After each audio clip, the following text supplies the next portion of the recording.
The CSU, I believe, is the most important and consequential public higher education system in our country, and I'm deeply honored to be able to lead during that time. Just a little over a year after formally taking the job, California State University Chancellor Dr. Joseph Castro has resigned from his position. The move comes just weeks after a bombshell report in USA Today.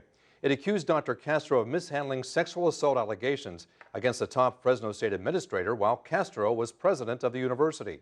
In a statement released tonight, the Hanford native announced his resignation and said he has notified the CSU Board of Trustees of his decision. The board has accepted his resignation, which is effective immediately. Action News reporter Nico Payne is live on the Fresno State campus tonight with the latest reaction to the chancellor's resignation. Nico? Yeah, this announcement comes after a closed-door session that lasted most of the day, and ultimately it was Castro himself who decided to step down, effective immediately. Dr. Joseph Castro issuing a statement Thursday night with his decision to resign. I have been honored to serve the California State University for more than 8 years, including as its 8th chancellor, and the decision to resign is the most difficult of my professional life. This announcement came 2 weeks after USA Today revealed a 6-month investigation into Castro's handling of sexual harassment complaints against one of his own administrators when Castro was Fresno State President.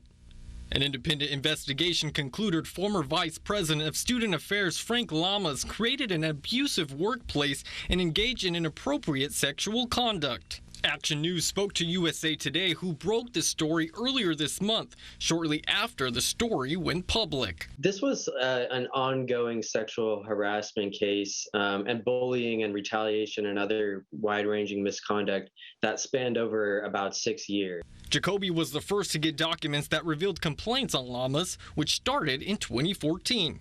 Castro's actions in question date back to 2020 when he authorized a $260,000 payout and retirement package for Lamas, but that wasn't all. Not only did Castro give Lamas $260,000, but he also gave him a letter of recommendation to help him find work at another school. Tonight, Castro's statement stopped short of taking responsibility for his handling of the issues at Fresno State, saying, "While I disagree with many aspects of recent media reports and the ensuing commentary, it has become clear to me that resigning at this time is necessary so that the CSU can maintain its focus squarely on its educational mission and the impactful work yet to be done."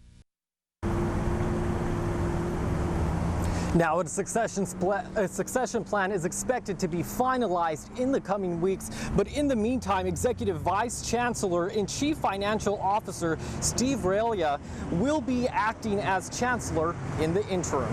Reporting from Fresno State, Nico Payne, ABC 30 Action News.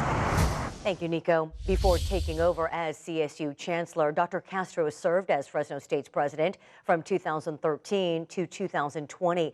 The Hanford native was the first Mexican-American to serve as CSU Chancellor and was also the first native Californian to ever hold the post. Action News continues to track new developments on this breaking story on air and online at abc30.com.